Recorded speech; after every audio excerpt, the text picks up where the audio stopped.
ആശാവർക്കർമാരുടെ വിഷയത്തിൽ പ്രതികരിച്ച് മുൻ കേന്ദ്രമന്ത്രി വി മുരളീധരൻ സംസ്ഥാന സർക്കാരും മന്ത്രിമാരും പച്ചക്കള്ളം പറയുന്നു.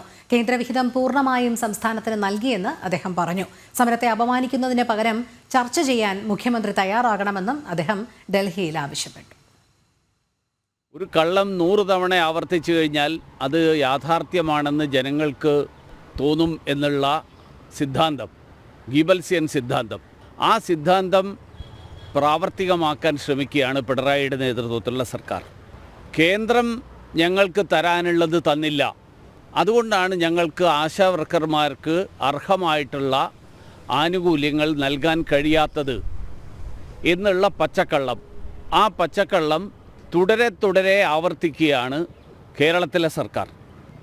ദേശീയ ആരോഗ്യ ദൗത്യത്തിൻ്റെ ഭാഗമായി NHM ഫണ്ടിൻ്റെ ഭാഗമായി കേന്ദ്ര സർക്കാർ നൽകാനുള്ള മുഴുവൻ തുകയും കേരള സർക്കാരിന് നൽകി കഴിഞ്ഞു.